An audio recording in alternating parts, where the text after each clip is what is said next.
So what happens when you pray at midnight? You know, this is such a special time in the spirit, and it's a time for spiritual warfare. But if you're new here, my name is Everett Aaron, and my heart is to go deeper into the Word of God. I really believe that the Bible is the best story that's never been fully told. And so if you haven't already, make sure you hit that subscribe button and let's dive into the video.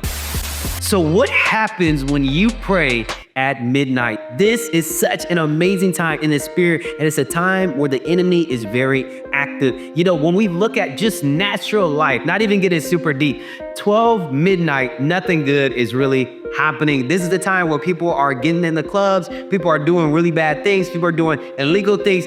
This is a time where the enemy is active. You know, the Bible even says that while men slept, while men were sleeping, that the enemy was sowing tares. And don't you understand that when you wake up years later, you understand the things that the enemy has sowed into your day, he sowed into your life, the negative things. This is the time when the enemy is trying to come against you. But I want to encourage you that this is also the time that the Lord wants to fight with you and fight for you, that you would win the victory. You know, it's interesting because we look at the Bible and we look at the story of Solomon. Solomon was such a wise king. He knew so much. The Lord had downloaded to him understanding and wisdom.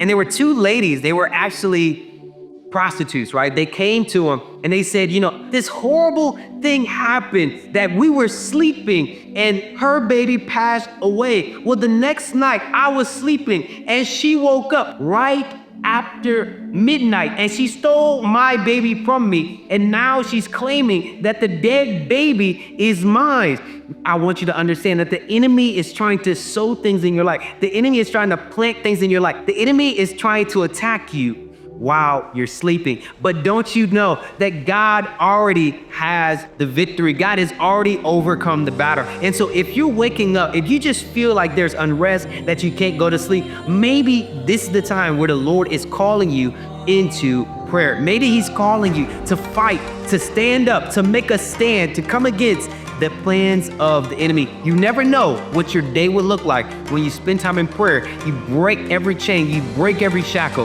and then you walk in victory in the day. Hey, if you haven't already, make sure you hit that subscribe button, but check out the next video where we go even deeper into what happens when you pray at 12 a.m.